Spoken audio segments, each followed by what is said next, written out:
18 years of marriage, gone in the blink of an eye.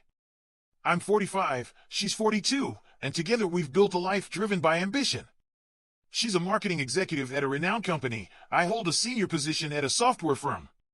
Career-focused, goal-oriented, that's how we've always been. It's what drew us together in the first place. Children? Never part of the plan. We both agreed raising a family wasn't a decision to take lightly. And for nearly 2 decades, I thought we'd nailed it. Our relationship was built on mutual respect, trust, and a shared hunger for success. Infidelity? It wasn't even a passing concern. We were too busy chasing promotions, building dreams, climbing ladders. Or so I thought. Looking back now, I feel like a fool. I told myself there was no reason to suspect her. No signs. No late-night whispers or strange behavior. I used that assumption to shield myself from a truth I never saw coming. And then everything unraveled. It started a year ago. She came home one evening, beaming with pride, and shared the news: a major promotion. An executive role. It was huge. She'd been with the company for over a decade, working tirelessly, and now it had paid off. With new responsibilities came longer hours, but also a substantial pay increase. We celebrated, toasting to her success. At first, life continued as usual. Sure, she worked later into the evenings, 7:30 or 8 o'clock instead of her usual 6 o'clock, but it was understandable. Adjusting to a new role takes time. I told her to take it easy, but deep down, I knew she wouldn't. Neither of us knew how to slow down. 2 weeks ago, things changed. Drastically. It began with a LinkedIn message, just a casual greeting from someone who worked at her company. A junior employee. A woman I'll call Suzette. At first, I thought it was just another networking opportunity. Business is business, after all. But when Suzette replied late the next day, the conversation took an unexpected turn. "Are you your wife's husband?" she asked. My guard went up immediately. Why would a junior employee reach out like this? My initial thought, pathetic in hindsight, was that she might be trying to flirt. Testing boundaries. Still, I responded politely. "Yes, I am." Her next message hit me like a punch to the gut. "I'd like to discuss something private about your wife. Are you open to hearing it?" Panic set in. Was my wife in trouble? An accident? No, that couldn't be it. This message was sent yesterday. Whatever it was, it had been weighing on this woman. My mind raced. Was my wife bullying employees? Acting out in her new position? I told Suzette I was open to hearing her out, but I insisted on written communication. If she was going to make an accusation, I needed proof. After some hesitation, she agreed. Then, she sent the message that turned my world upside down.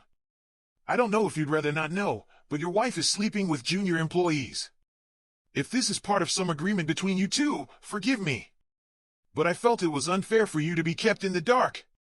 Please don't mention my name, I could lose my job. I just wanted to do the right thing."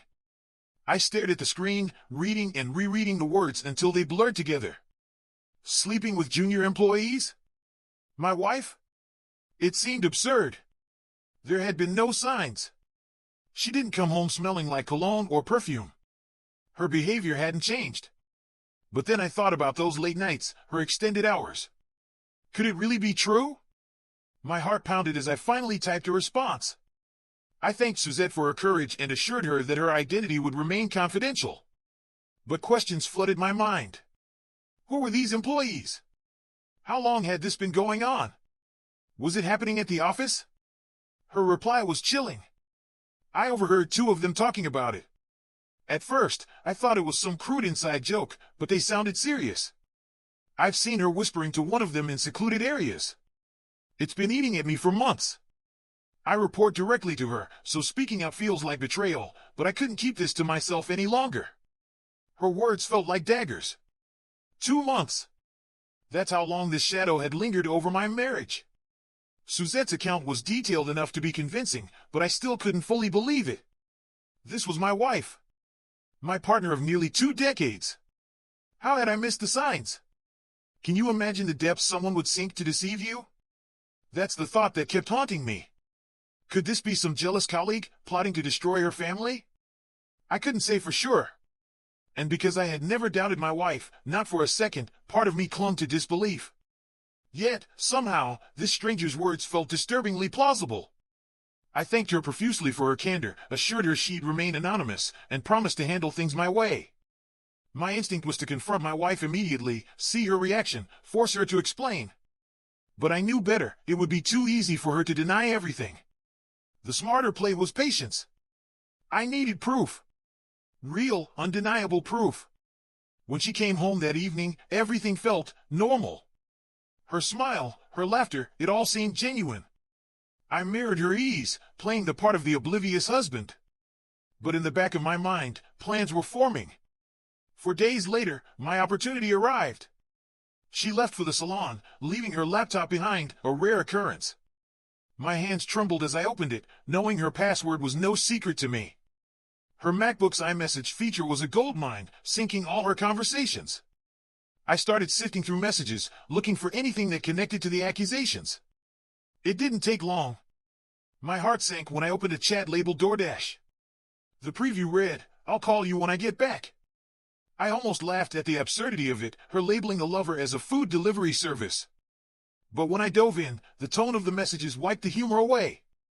Explicit texts filled the screen, sent back and forth with someone named John. My fury erupted as I read his words, steamy, shameless, and undeniably incriminating.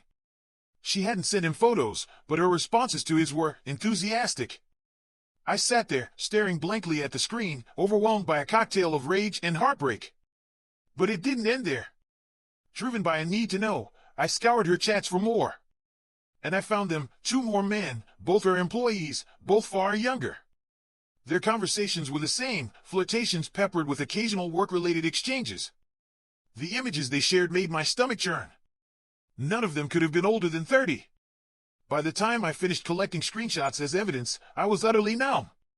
What was I supposed to do now? Confront her? Divorce her? Was that it? Could I really walk away so easily from the woman who kissed me goodnight, who shared my bed while living this double life? One thing was clear, I needed to get tested immediately. The thought of her betrayal extending into something physical that could harm me, it was unbearable. I spent the next few days agonizing over my next move. Should I make her pay? Should I find a way to hurt her the way she'd hurt me? A friend's advice rang in my ears, you'll only have one chance to truly get back at her. Don't waste it. So I waited, steeling myself for the confrontation. When she walked through the door that night, I was ready. She barely had time to take off her coat before I told her to sit down. Her face fell. She could sense something was wrong, though she had no idea how bad it was about to get. "I know you've been cheating on me," I said, my voice cold and steady. The words hit her like a physical blow. She crumbled, her face buried in her hands. I didn't stop. I listed the names of the men she'd been with, the details of their exchanges, and even her pathetic attempt to disguise one as DoorDash. I didn't tell her how I found out, it didn't matter. Then I delivered the final blow. "One of your boyfriends gave you gonorrhea." Her reaction? It was almost satisfying. But not enough to erase the betrayal. I remember holding the test up right in front of her face. She peeked at it, her eyes darting before she quickly turned away, hiding her face behind her hands. The silence was unbearable, and honestly, it was infuriating. I sat there, waiting for her to speak, for anything, a confession, an explanation, even a lie. But she just sat there, unmoving, no tears, no sobbing, just stillness. 3 excruciating minutes passed before she finally looked up. She shook her head slightly and muttered, "I'm sorry. I'm really sorry." The way she said it, it sounded like she was apologizing for something trivial, like scratching my car. But this wasn't about a dent in my dream car, this was about her cheating on me. Repeatedly. With multiple men. She stumbled over her words, I don't even have any excuse. I can't defend myself. I thought you'd never find out. I don't even know how you found out now." Her voice cracked as she added, "I hate myself for doing this to you. I'm so sorry." Toward the end, her voice began to quiver, and I could see tears welling up. But there were no sobs, no breakdown. And honestly, it didn't move me one bit. "You're not sleeping here tonight," I said coldly. "Find somewhere else. I'll be looking for a divorce lawyer first thing in the morning, and I suggest you do the same so we can make this quick." That's when she finally seemed to grasp the gravity of the situation. For the first time, she tried to plead. "Baby, we've been together nearly 20 years. Can't we?" Her voice trailed off, as though she realized there was no way to finish that sentence, no way to fix what she'd broken. I didn't flinch. "I'll be in the living room," I told her. "Pack whatever you need for the week. We'll arrange for you to collect the rest later." She stood, hesitated for a moment, and then disappeared into the bedroom. That was it. The conversation, if you could even call it that, was over. Looking back, it was probably the most composed reaction anyone could have in such a situation. She eventually left the house that night, and the next phase began: divorce. We both hired lawyers. Papers were served and signed with surprising speed. Fortunately for me, I had solid evidence of her infidelity, including my STD test, and my lawyer, a true powerhouse, presented it flawlessly.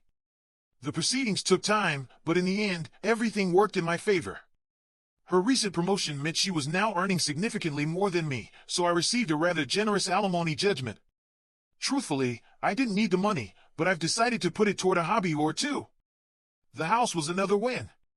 Though we co-owned it, her higher income meant she was in a better position to find a new place, so I got to keep it.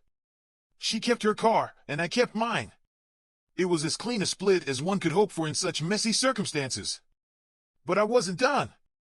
Her infidelity involved junior employees at her company, and though I considered going after them, I ultimately decided against it. Who's to say they weren't coerced at the start? Regardless, it was clear she had abused her position of power.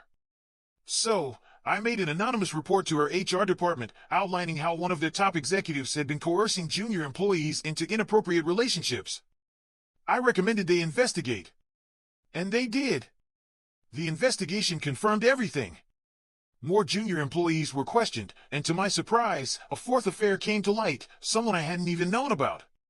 The whistleblower who had initially exposed her affairs kept me updated from the inside. Officially, all I received was an email stating that the investigation had concluded. Her punishment? She lost her job. While I know she'll eventually land on her feet, her resume is still impressive. The sexual misconduct allegations will make it a much steeper climb. Last I heard, she's still job hunting. And yes, I know this jeopardizes my alimony, but I honestly don't care. She has enough in savings to keep up the payments, and if she doesn't, I'll let the courts figure it out. Not my problem. We've spoken twice since the divorce, both times about formalities, and I intend to keep it that way. There's nothing left to say. Life now? It's good. No, revenge doesn't erase the pain of betrayal, but let me tell you, it comes pretty damn close. So, what do you think of this story? How would you have handled such a betrayal? Share your thoughts in the comments below, and if you enjoyed this, don't forget to like, subscribe, and hit that notification bell. We'll see you in the next one.